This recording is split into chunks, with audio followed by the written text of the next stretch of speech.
Hi, everyone. Welcome to the Mike Lenz VO Podcast. My name is Mike Lenz. I'm an entrepreneur and a full-time professional voice actor and audiobook narrator. My goal is to share with you stories from some of the most amazing and inspiring people from all areas of the voiceover industry to help you achieve your dream of becoming a professional voice actor. So please leave me a review over on iTunes and join us over on the web at mikelenzvopodcast.com to be notified of each episode when it comes out. Now, get ready to be inspired. Hey everybody, welcome back to the Mike Lenz VO Podcast. Today's episode, my guest is my friend and returning podcast guest, Rosie Okumura. Rosie is an LA-based voice actor, musician, and YouTuber. Rosie uses her voice acting and musical skills to prank call, internet, and phone scammers.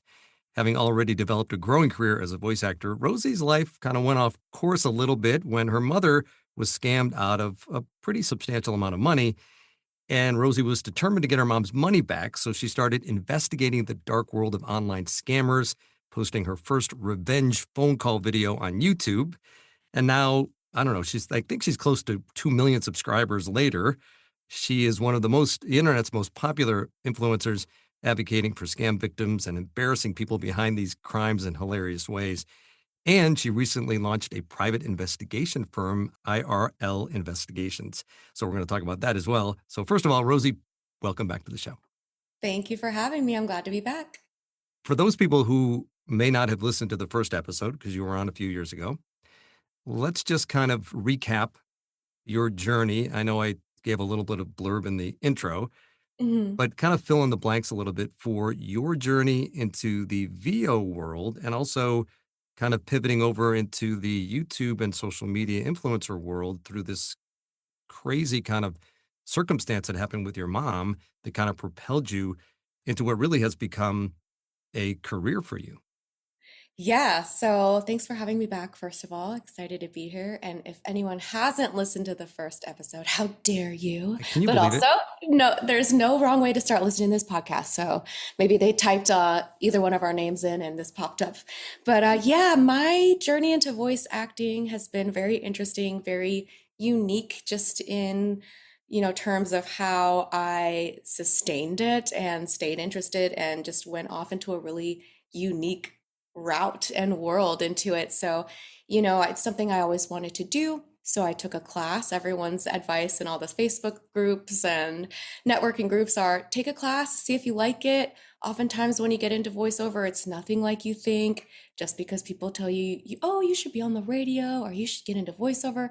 It's a completely different world than you think before getting into it. And then when you do get into it. So I took a class. I really loved it. I learned so much. I made a lot of great connections and I made my own voiceover reel because I'm also a musician. So I'm comfortable with recording and Logic Pro and all those different kind of workstations.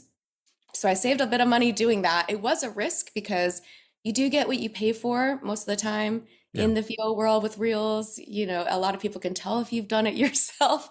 But for me, pretty good. It was a pretty good reel because the first, person I sent it to agency wise, they signed me. So that doesn't happen. That's proof that it was a good reel. Doesn't happen very often, but I had listened to your podcast a lot and learned about how to find my voice and realized I'm not an audiobook narrator. I don't know about that, but It's just too, the workload is too grueling for me. It's just, it's a whole different world. And it just tired me out, honestly. That's a whole career in itself, just that one niche. But, I found my voice. Weirdly, oddly enough, I found I can do a great impression of smart assistants. So a lot of my reel consists of Siri and Alexa sound-alikes. I do a lot of corporate voicemails for English, press 1. And it's just a strange mimic gift that I've been able to do. And after taking classes and really strengthening that and getting better at that and honing in on it and just, getting better at that craft, I booked a lot more work. And I do all different kinds of voiceover, but the time I use it the most is when I'm doing live streams on YouTube, where you kind of explained a little bit a few years ago. My mom got scammed for $500 from one of those pop-up scams. I asked for the number to call them back because I wanted to yell at them and waste their time. I don't know, I just kind of went into it blindly and ended up doing a bunch of improv, bunch of different voices, characters, and it went by like that. I think I was on there for over an hour and a half, just wasting their time doing different voices. And after that, I got a bunch of requests. Oh, So can did you? you film that while you were doing that? Yeah, it was a live stream because I wanted my mom to be able to watch it, and I didn't really know. She's not great with technology. Clearly, she got scammed. She's better now. She's better, mom. If you're listening, you're better now. She knows not to click on anything and not answer the phone. But yeah, I did a live stream on Facebook Live. This was before there was a ton of live streaming on all the platforms. So I did that so that my mom could watch, and then I just watched the number ticker go up and up and up and up.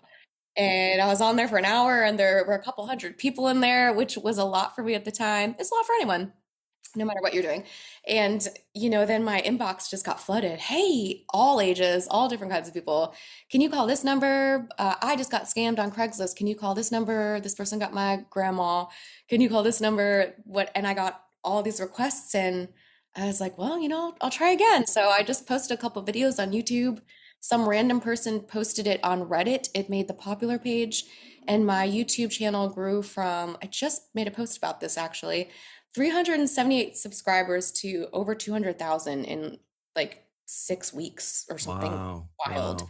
So I've just been riding that wave ever since, and it allows me to practice my voices, practice my improv, take requests, learn new things. People are like, oh, can you do a Lois Griffin prank call? I'm like, yes, I don't know, Peter. I just, so I get a lot of requests and challenges that way, and it just keeps the muscle going and getting stronger all the time. And it's so random. But because of that, having a platform, it fell on a lot of people's laps or on their desk and on their screens, and a few agents and advertising agencies and all these people are like, hey, oddly enough, we need someone who can mimic the TikTok girl voice. Can you do? We don't want to get sued though, so we have to just kind of sound like her, and we also can't afford the regular girl. Can you come in and do that? They would have never known of me. I wouldn't have known of them. And so having that platform is just free advertisement for my voices. It's just kind of a live reel whenever I'm doing those live streams. So it's just a unique way to showcase my voices and my strengths, and yeah, all these different abilities and crazy voices. So much to unpack there. I mean, so first of all, like in the beginning, I'm just curious as to kind of that process when you did that live stream for your mom. And then I saw in another interview that you did that you weren't even sure you weren't even on Reddit. Somebody had told you like about the Reddit, and you're like, what's Reddit popular page? And all of a Yeah. sudden you went and looked, and you're like, what is this? And why is this Yeah. happening? What I was had that no idea. experience like? We talk about and hear about a lot about when people go viral, right? You went viral, you went viral. And to have experienced that through that process, because you weren't trying to go viral, you were just trying to do a live stream for your mom and really get back at this person who you were mad at. And all of a sudden it became this thing. At what point did you kind of go, wait a minute, let me take a step back here. Something bigger than what I anticipated is happening. How am I going to navigate this now? What was that experience like in the beginning? That experience was wild because, again, I didn't expect it. I think in this day and age, whenever you're making content, you do have a thought in the back of your mind. Oh, I hope I go viral. Kids these days, when I grow up, instead of firefighter, a doctor, Be an YouTuber, influencer. TikToker, Yeah. it's, that's their dream job. And it was interesting because it just sort of was happening to me rather than the other way around. And it's something that, of course, I have always wanted in some capacity. We all just want a little bit of notoriety if we're in the voice acting world, or, I'm also a musician. It's not like I don't want nobody to hear my music. So yeah, it was interesting. I just saw the numbers go up. I had never heard of Reddit really. I wasn't even a user. I had to sign up to read the comments because I wasn't on Reddit. And it was just so surreal watching the numbers go up and just refreshing my YouTube page. And every time I refreshed it, every second it was 5 more subscribers every time I clicked it. And it Yeah. just felt like one of those dreams where you find a bunch of money. Yeah. You It's know, those dreams of, happening. oh my gosh, whoa, whoa, whoa. Or you're in a dream winning a slot machine, Right. jackpot, it's crazy. And then you wake up. It felt like that, except for I never woke up. And I just was like, I guess I'm doing this now. So I made another video just to see, maybe it was just a crazy one-time thing. But I made a couple more videos and they did well as well. And I've just been doing it ever since. And I had no idea that it would strengthen my audience for voiceover stuff, my literal voices that I do, my characters. I've met so many amazing people. I always wonder what would happen if I didn't post that one video that one time. And if that Yeah. person didn't post me on Reddit, who knows? But yeah, If your mom had been more tech savvy, this might have never happened. yeah, talk about, turning a negative into a positive for Yeah. sure. It's Uh, just, and a lot of people have learned, including me, so much about scams because I have to stay up to date with it, and with technology and AI. It's hard to stay up to date with it and keep up with it just because it's just scams are running rampant more than right. ever. Yeah.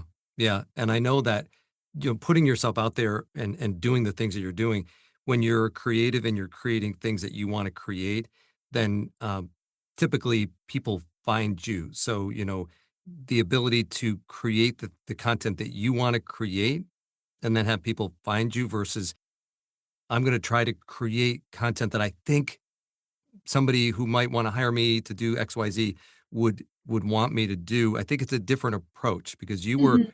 you were creating what you wanted to create and then they found you versus you trying to do what you thought they wanted, which is a Yeah. big difference. Yeah, and I think also these days people crave authenticity more Hmm. than ever as well. And my whole vibe has just been being myself, even if it's weird, being myself, even if it's over the top, or as kids say, cringe. And just, yeah, it feels like usually when I'm on these prank calls and these live streams, it feels like one big sleepover where it's like, shh, like we're calling this person, like everyone be quiet.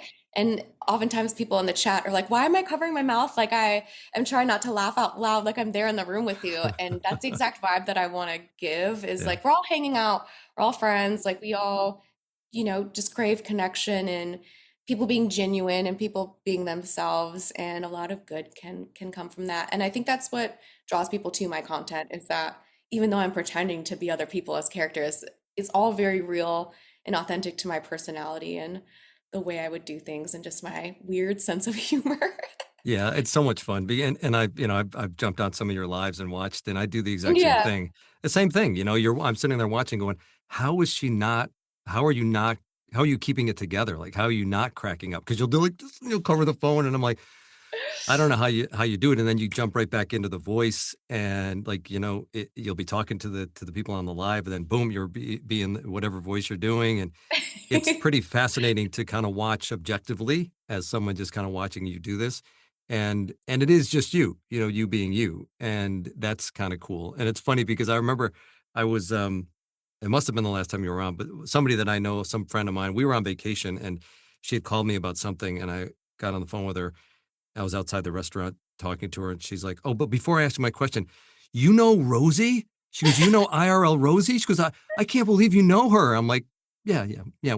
We're good pals. Yeah, we're I good was a pals. fan. I started off as a fan almost 10 years ago, I want to say, listening to your podcast. And I felt very inspired and learned so much. I think I mentioned this on the last episode that I had made the leap from restaurants to just pursue voice acting, but I picked up a bunch of like Postmates, DoorDash shifts just Yep, to make up for any time that, I had to make up for a little bit of money because sure. I did jump ship.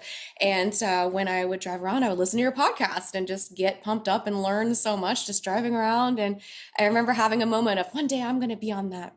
I'm going to be on that show. I'm going to be on that Yes. podcast. See, I So mean, it's this whole amazing. YouTube thing is not a big deal, but being on my podcast, It that's when you is. must have known you made it. You made it. I recommend your podcast still to this day to so many people. Oh, you're wonderful. And I remember being on one of the lives and you were like, "Hey, Mike." And you're like, "Mike Lenz, go follow him." And like, I got 24 new followers in Yay! like 5 seconds. And I'm like, okay, Rosie, keep doing those shout outs. Yeah, yeah. And I think I remember I think we messaged, I got a message from you at some point. It was something about like, did you have a Blue Yeti at one point, maybe? Did you use a Blue Yeti? Yes, I still do. Because I think I must have had a Blue Yeti on, and you would message me about my microphone or something. I'm like, who is this person? And we just chatted for a few minutes about that. And I think that's Yeah. probably when we first connected. And it must have been from you listening to the podcast, because we Yep. probably I must have talked about the Yeti. But anyway, we go way back. But Yes. enough about me. Let's talk about you. Um, that transition, and especially in the beginning, when yes, it's fun. Yes, you've got people watching, and you're scamming the scammers, and it's a really neat concept, and it's a great thing that you're doing. But scammers aren't nice people. So I know even now you have to protect yourself, but especially in the beginning when you were kind of getting your feet underneath you, were there some moments where you're like, okay, are these people going to find me? Am I at risk with address, phone numbers, like that kind of stuff? Well, that was when I first saw you doing it, that was one of my thoughts was, this is kind of dangerous. Is she protecting herself? What was that like? It does get a little risky, and it has been a little risky in the past, but I prioritize just being funny and taking just a comedic approach rather than being super deep into it. Like I've got a couple friends, their channel's Trilogy Media. They're also scam baiters, and they're more actually IRL, funny enough, than I am. And they do stuff in person.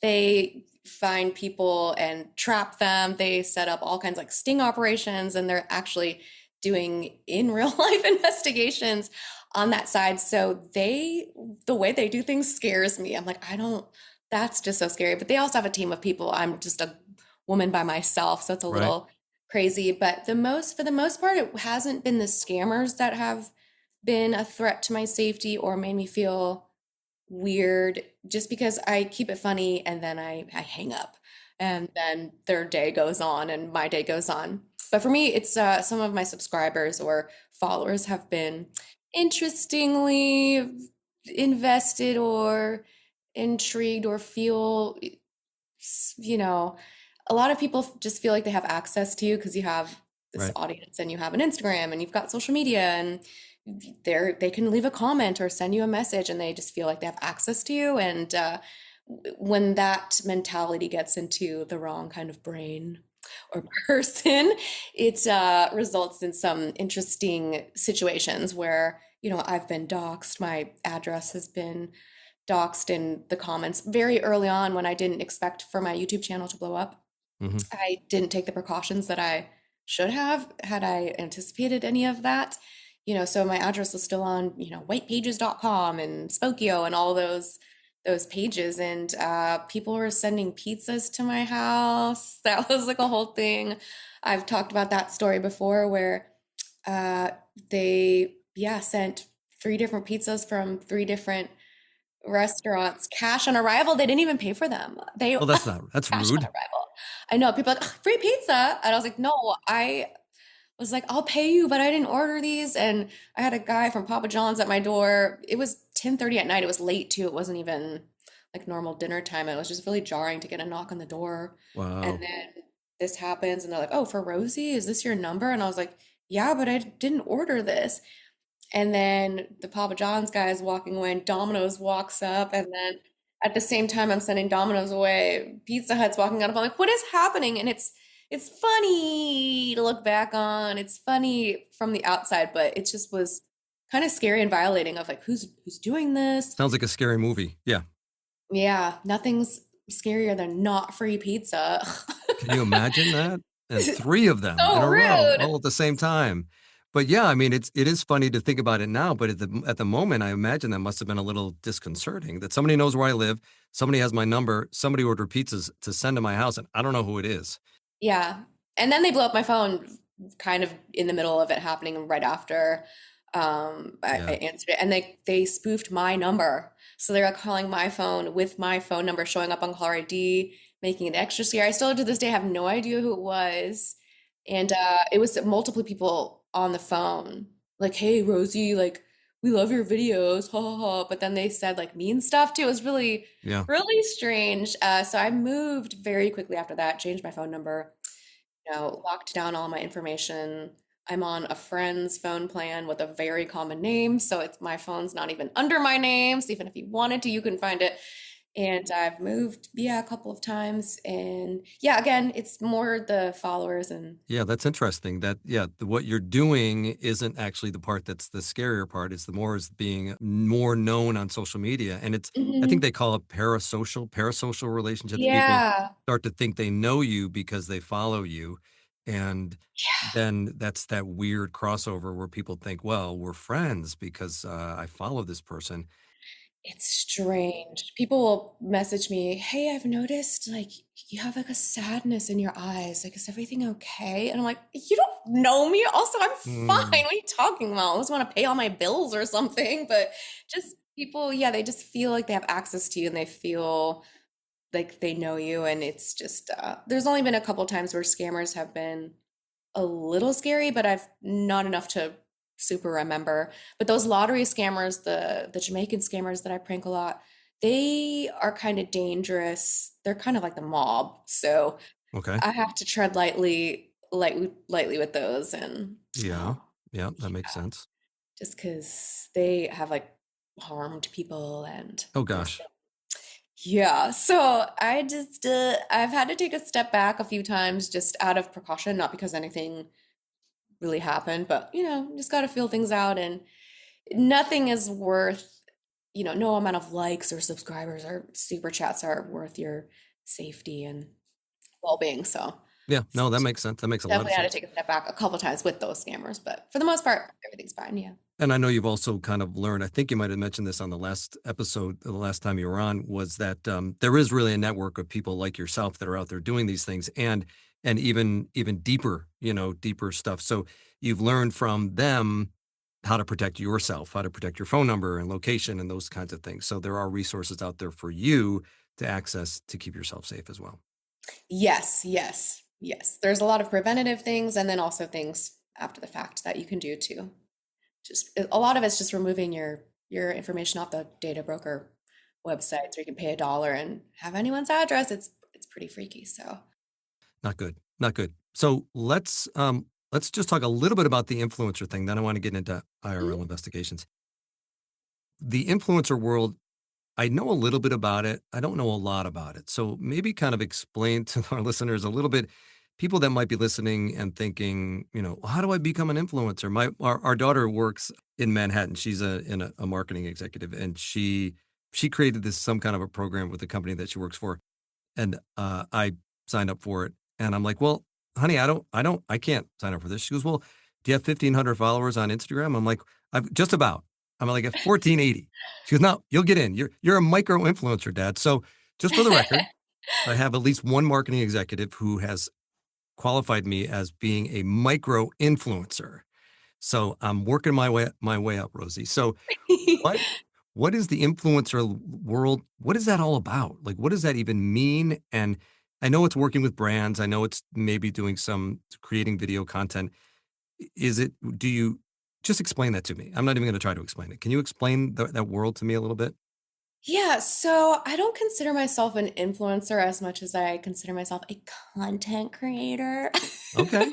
Fair Just enough. because I don't feel like I'm influencing. I don't, when I think of influencer, I think of all these amazing, good-looking people who are going on free trips all the time and getting all these free PR packages, which I've gotten some stuff like that before, but just more just trades to post on my stories. So when it comes to brand deals and being a content creator, for me, I consider my Instagram and my YouTube and TikTok just one big platform to showcase my work and my talent Hmm. more than it is look at me, which there's nothing wrong with that. And of course, there are some posts where it is look at me, look at me. So I'm not saying I don't, but I don't prioritize that. For me, it's just a resume in, a clever under the guise of like, I'm on Instagram, but really, I post reels of the shows that I'm working on or the VO stuff that I've done or a commercial or posting on my stories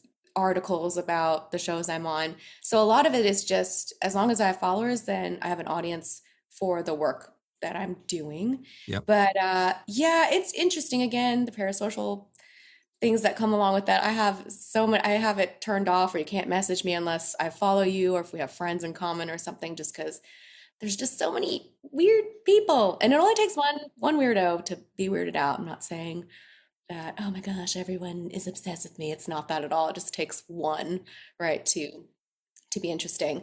But, having a following is one of those things these days where it's important and it does have a lot of value when it comes to connections and networking and meeting people. Sure. And, again, I think people crave genuine content and authenticity. So I only post when I really care about something or if I really am proud of the work that I've done. But the world of influencing is crazy to me because it used to be really exciting to have a video or a clip that goes viral and has 1 million views. And back in my day, Back in my day. Yep. even just only 10 years ago or something, if you had a viral video, people knew about it, people talked about it, the whole damn Daniel video and all those crazy vines that were popular and people could name off a few. But now we're in a world where it's not really exciting to go viral anymore. It's more of a requirement. Hmm. It's not exciting anymore. It's just lame if you don't. Like it doesn't have the same feeling anymore for me personally, because I think it's just so oversaturated. So it's just more of, yeah, you better go viral rather than, yay, I went viral.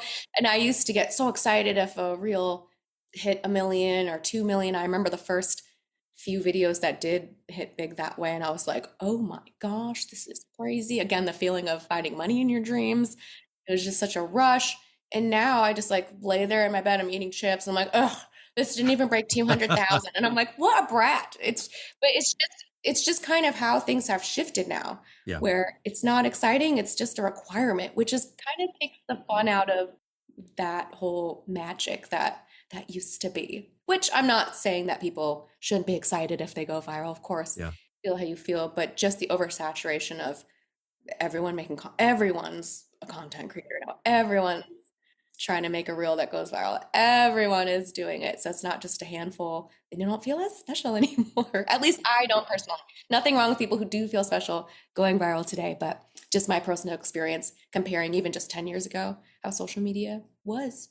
It really has changed dramatically. And, Hmm. or like I said, I mentioned our daughter Emma, she's kind of on the forefront of it. And they go out and try to find influencers. That's kind of part of what she has to do. And it's become such a business, right? It's a business. And they're making marketing agencies and brands are making business decisions based on who they want to try to reach out to and do business with as an influencer. And I think that's probably kind of what you're getting at in terms of it's not it's like this expectation that we need you to create this content for us, and you've developed enough of a following that we now want to tap into that following. So this is our expectation of what you're going to do, and then there's pressure on content creators to try to get to that whatever that number is that's going to allow them to maybe attract brands. And when it becomes like work, then it takes all the all the fun out of it, right? I think that's kind of what you were alluding to, or saying directly. Yeah, So exactly. it's kind of interesting to see it from both sides because I see it from our daughter's side and I see it from the content creation side, and it's um it's just a business. Yeah, yeah. And it can be fun, and I am very, very grateful, but it is just very different than it used to be in good ways and bad ways. But And I'm glad that you're creating the content that you want to create, which is the most important thing, yeah. and serving a purpose. As your life and your career evolved through this process of doing what you do on YouTube now, what's a day in the life look like for you? I know it's changed a lot. Like you were saying that you were in the restaurant business and bartending and doing different things and trying to grow your music career and your voiceover career, and you've been doing all of those things. But then sort of this kind of happened, and it sort of you pivoted, right? Which makes sense in a creative world. We kind of follow the hot tracks, and this has made a lot of sense for you to be there. And it's a great space for you because I know that you enjoy it. And I know as a by an extension with IRL investigations, which I promise we'll get to. But what is the day in the life like now for you? What's a day in the life of Rosie look like?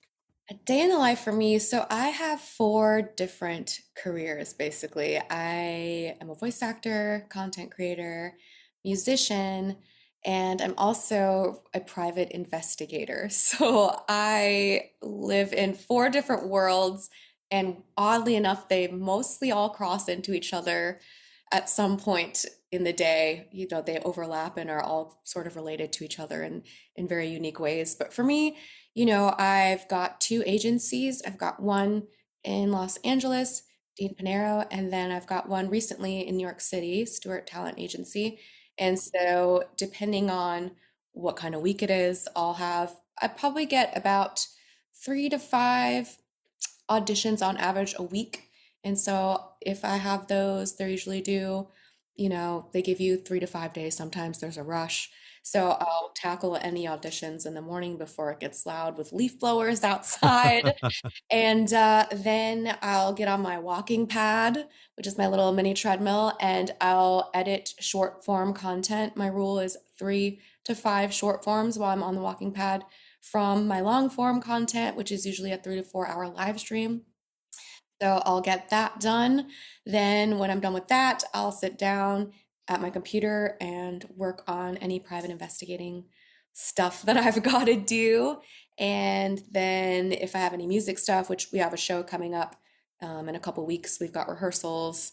We've got to put together set lists and put together media and promo for that. So I'm, you know, half on my walking pad or halfway on my computer, and then the rest, you know, trickling in just PI stuff and music stuff. So I'm all over the place, but I have crazy ADHD, so it's the perfect world for It me works where I'm just, perfectly. That's great. yeah, it's just like a CD disc changer kind of in my brain of different careers, but it's always going, and I'm feeling really grateful. I love all four of my careers very much.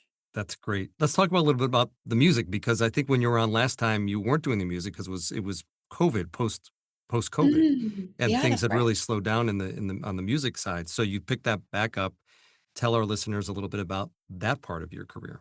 Yeah, I'm in a band called Moderns, so it's electronic pop, synthwave kind of fun music. And I have been in that band, wow, about 10 years, a little over 10 years.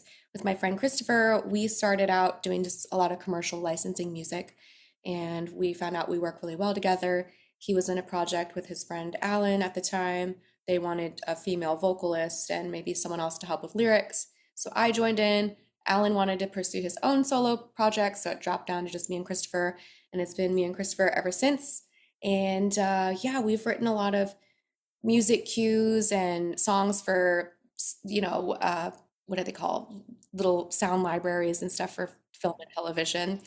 And yeah, and then we write our own stuff and play shows around town. And Christopher does a lot of front of house sound for different bands. So he travels and goes on tour with a bunch of different acts all around the world. Group Love is one of his main bands that he works with. And so he's always traveling and doing festivals. But when he's in town, we've got a little time in the same city. We work on new music or play shows live around town. And yeah, we got a couple shows last couple months, and then a show coming up this month as well in LA. So Fun. I'm glad pretty you cool guys are stuff. back at it Yeah, after yeah, after feels good. COVID. Hmm. All right, so let's dive into IRL investigations. How did that come about? I know it's an extension of what you do with scamming the scammers, but a little bit more intense. So tell us about that. So I have always been interested in investigating everything. I've always been good at sleuthing on online or IRL and, you know, investigating a bunch of different kinds of scams and fraudulent activity.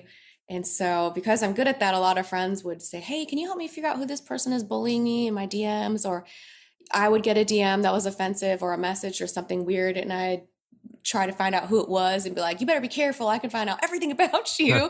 And so I just found I was really good at finding out the truth and finding out who people were behind, all the bullying and scamming. And so I was like, how do I, get stronger with this and turn this into a career? So I just asked a few friends, like, hey, do you know anyone in the PI business? It's something I've always wanted to do, and met a few people and got introduced to my now business partner, Jay Rosenzweig, who's been in the business since the 80s for a very long time. So he's got a lot of old school, I've got a lot of new school. We kind of merged together with our different styles, and we've been working together since it's been almost 3 years. So in the state of California, I think you need 2,000 hours per year for 3 years in a row before you become fully licensed. So it's been about 3 years, and we started our own company under his license, and we do all kinds of investigations online, IRL,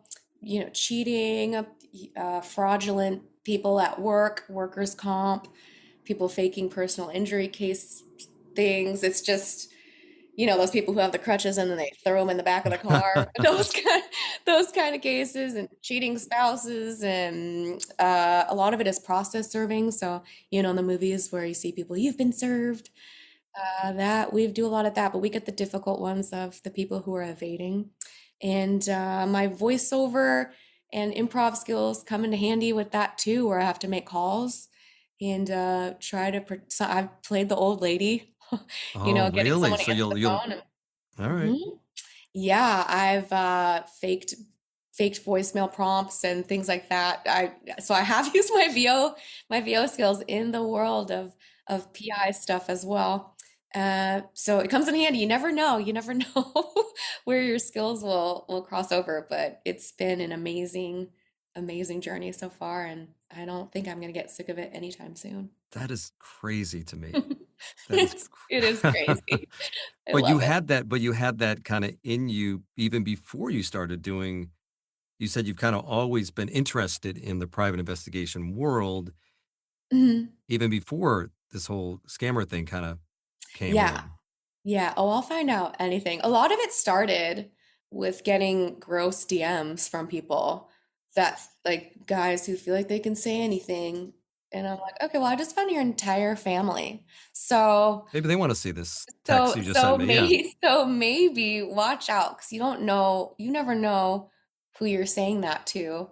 And don't feel like you could just get away with that because you feel good doing it, or whatever it does in your brain. Like, no. And I won't, but now you know better. So it really started off with me trying to defend myself and protect myself, and also don't do that. Right. Just a little, instilling a little fear, but for a good reason and with a good message. So yeah, and that's what started. And I was like, well, I'm really good at finding out everything about a person based on one picture. It's fun. It's a I fun imagine. class. I imagine. And what a perfect extension of what you are also doing with the scammers. It's a natural Hmm. extension. And when I saw that you were doing that, it was a little surprising, but not that surprising. I was like, okay, this kind of makes sense. It's probably an extension of that. But it's more that it was an opportunity that came along based on probably the work that you were doing with the scammers. And a friend of yours knew somebody who was doing private investigations and was able to connect you, as you Hmm. were saying. So it's we never know what paths are going to open to us. When you think back 10 years ago to what you're doing now, I don't imagine.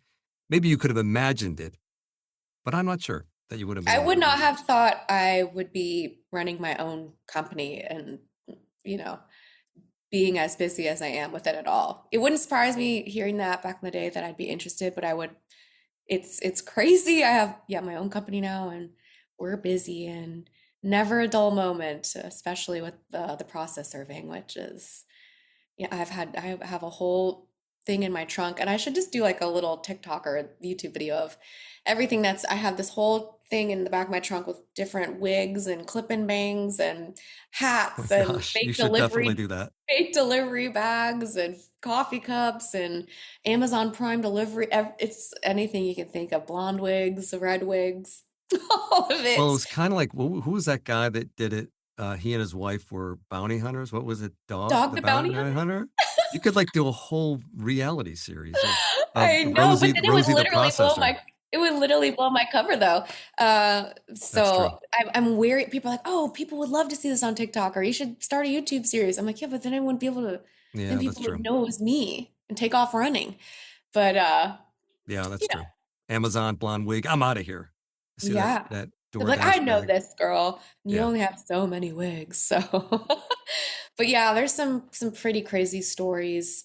One time I'll just share one crazy story. sure. I was doing surveillance on a person who hired me. Someone hired me because they thought they were being cheated on and needed me to wait outside of their home to see if a date arrived or left the residence. When I got there, there was like minimal parking. I live in LA, so parking is like, ugh. And someone was in like the perfect parking spot, but that person was getting into their car. And I was like, oh, perfect. They're going to leave. I'll take their parking spot. And then the guy just like sat in the car forever. And I was like, leave. Like, I need that spot. And so I was Got a like in job to do. red zone, waiting. 45 minutes go by. This guy still didn't leave. And I go, that's another private investigator. Oh, I was like, I bet you that's another PI. And I was like, I can't make eye contact because what if the person who is the subject that I'm trying to find out if they're cheating hired a PI to see if the jealous partner hired a PI? So it's like we can't be like, oh, like so I was in this weird position where I was like, okay. So I text my partner and go, I think there's another PI here. And he's like, what makes you think that? I'm like, because he's doing everything I would have. hmm. Parking where I parked, went in, kind of, canvassed the building a little bit, came back out. I could tell he's pretending to be on the phone, all these things. I was like, he's doing everything I would be doing if I had that parking spot.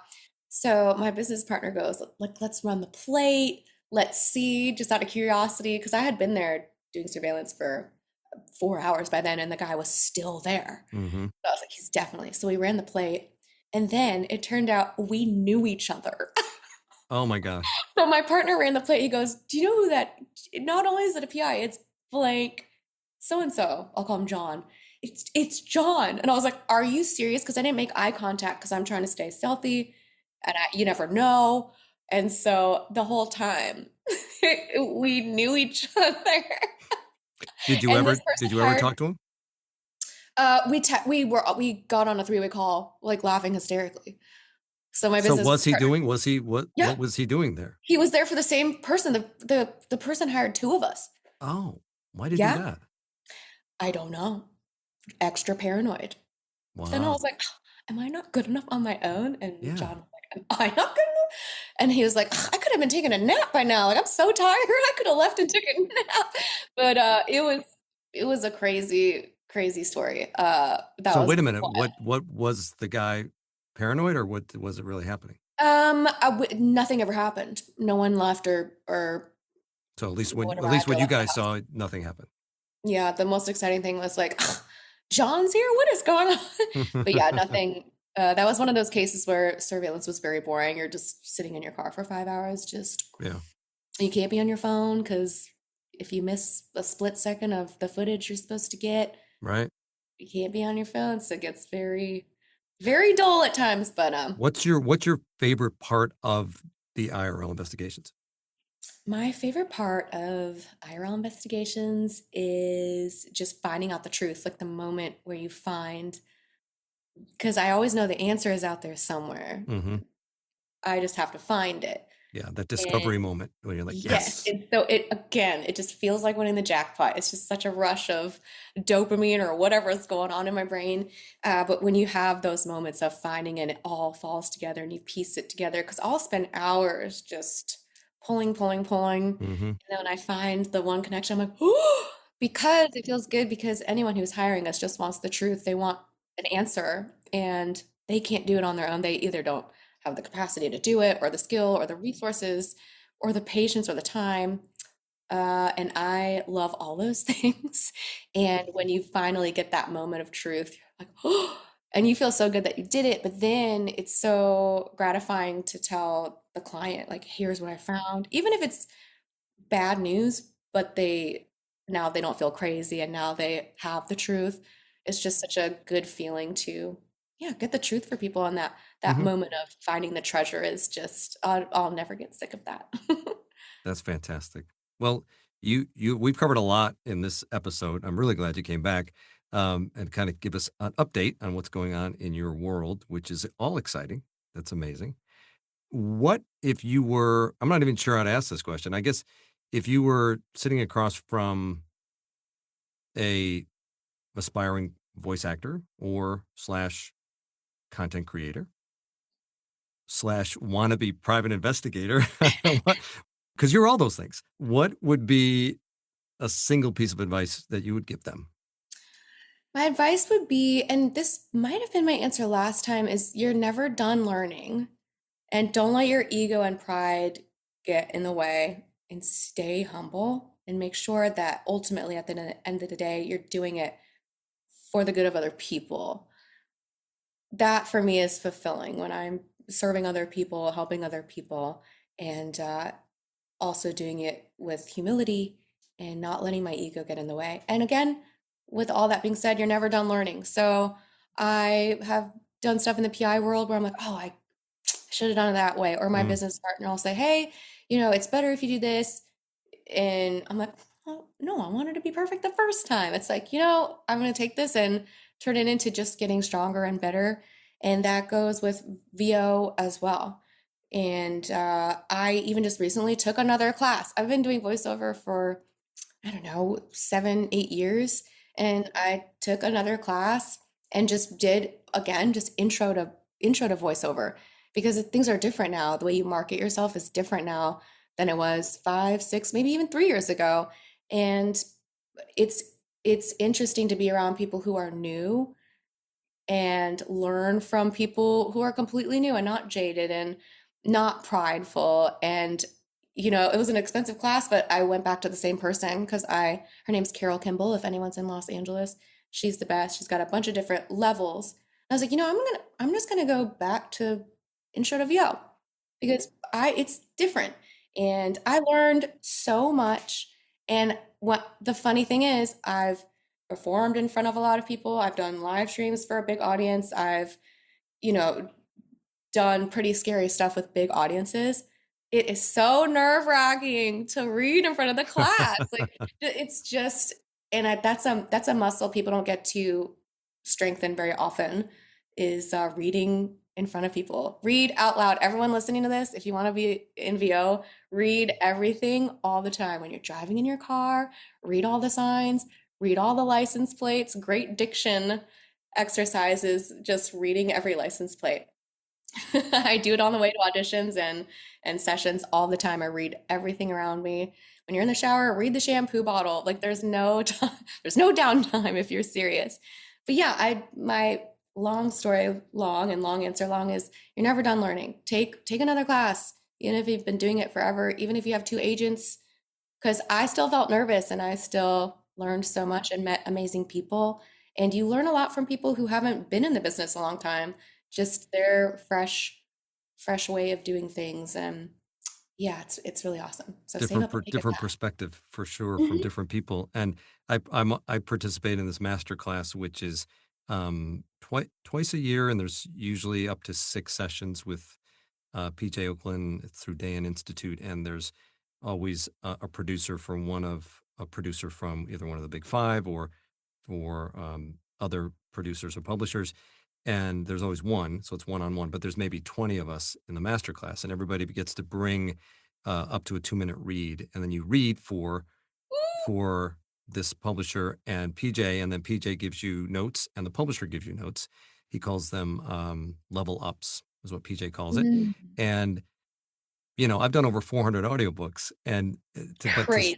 to sit there and have to do 2 minutes in front of 20 of my peers is nerve wracking. It's so It scary. never goes away. It never goes It's away. so scary. But it's so important to bring that out and get that out of your system so that, Hmm. and I'll be in a booth in front of two people, but they're very important people. Oh yeah, I feel like the smaller the room and group, the more intimidating yeah. it is. Well, I do a little audiobook workout myself but I only limit it to 5 people, so I'll have them come on. It's myself and 5 people, And even in those where it's a relatively safe environment with only 5 people, I have people tell me all the time, I'm so nervous. I'm so nervous. Yeah, because it's not necessarily the number of people, right? It could be, Mhm. like you said, it could be 2 people, 2 very important people. Directed sessions are incredibly stressful, no matter Oh how many times you do them. gosh. Yeah, it is. It's just like, especially in person when you can see them through the glass, but they're on mute. So they're like, I you're like, what are they saying about me? Do they hate me? know. They're regretting this. You just make up all They these know they stories hate in your me. head. But when it comes to making mistakes, I remember being in the class and being so worried, oh, what if I stumble over my words? People have seen, maybe they looked me up or maybe they recognize me from TikTok or know that I have like a resume. What am I doing stuttering or stumbling over my Right, words? right. So I went in extra just, oh, I hope people don't perceive me in a certain way. And then when another classmate would stumble over their words, it actually brought me comfort because I was like, oh, we're all human. And then when it made me like when I was up there and I stumbled, I was like, it's probably making them comfortable. It's actually so comforting when people mess up Yes. and no one's perfect. I think that if everyone were reading perfectly, no stumbling, no messing up, people would read a line and miss an entire word. They wouldn't even realize they did it. Hmm. And they'd be, oh gosh. But it was just so comforting to be around humans. Was so human. And I think in a world that's so curated and edited and filtered and clipped and auto-tuned, it was so refreshing to like just be around human beings who stutter and stumble. And by the end of the class, we're doing it a little bit less and we're all rooting for each other. And the VO world is so special to me because it's not a competition. Everyone is so warm and inviting and just kind to each other. Hmm. Because, you'll run into someone on audition back in the day when it used to be in the same rooms and hallways, but you wouldn't be mad, like, oh, they got it. Because in the VO world, it's not like you have a bad voice if you didn't get it. You're just not the voice for that project.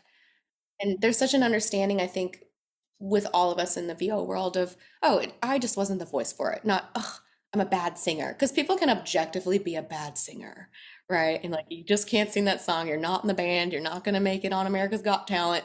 Not going to happen. But for VO, even if you have a goofy voice or a different voice or strange, there might be some animation thing out there that's waiting for you. Like, there's a little bit of work for everyone out there no matter what's going on. So even if you don't have a radio voice or the smooth VO, Yeah. whatever people Yeah. think of when they think of that, if you want something bad enough, just go for it. And if it doesn't exist, make it up yourself. Make make Absolutely. make your own cartoon on YouTube with your own silly voice. There's room for all of us, and that's why I just love the VO world. Couldn't agree more. And there's such beauty in perfection. Human beings, perfection is overrated. We actually like imperfection, and that's what makes us human. Yeah. And I've said it before on the podcast that I think if we ever lose our humanity in this world of AI, then we're all doomed, because we want to go Ugh. watch people perform live. We want to see people on a stage. We want to see people Mhm. performing music. We want to hear that audiobook performed with a real human voice Yes. because we long Gosh. for that human connection. And and if you went into a I'm sorry, if you went into a coaching session, so if I was on that master class or you were in the class that you took and you were perfect, then you haven't learned anything. The only way you're going to learn is to not be as good as you can be. And none of us, as Hmm. PJ talks about, he goes, most everybody that's here in this class is on the 10-yard line, and you're never going to score the touchdown. The only Yeah. thing you're going to be doing now is fighting for that yard or that inch every time. You've gotten 90 yards. You're here, you're doing it, you're narrating audiobooks, you're recording commercials, whatever it is you're doing. But now you're trying to get a little bit better, and Hmm. you're never going to be perfect. So don't try to be. Just Yeah. and I love the notes because that means I get feedback that's going to help me be better, a better Yeah. narrator. So, we all want to be perfect because we want to perform well in front of others. But when you stop and think about it, that's not really why you go into a coaching session in the first place. You want to go to learn, so you got to make Exactly. mistakes to learn. So Hmm. anyway, Anyway, Yeah. So if anyone out there who's listening is nervous about a class, no matter if you are just getting started or have been in it, like, good, be nervous. We're all nervous, and it's comforting. Mistakes are comforting in the weirdest way to me. absolutely. So before we wrap up, where can people find you? The people that you want to find you, where can they find you? So I go by IRL Rosie, all one word on all platforms, just IRL ROSIE. And then my band is Moderns, Modern with an S, Moderns. And my PI company is IRL Investigations. So IRL, everything basically. Yep. Go find Rosie on all those places. Yep. And Yep. Rosie, you are an inspiration. You are incredible talent, and you are a friend. And I thank you so much for coming on the podcast and sharing your journey with my listeners. And I wish you continued success on your amazing journey. Thank you so much for having me. Thank you so much for joining me today on the Mike Lenz VO Podcast. Head on over to MikeLenzVOPodcast.com for links and recaps of each show. Catch you next time on the Mike Lenz VO Podcast.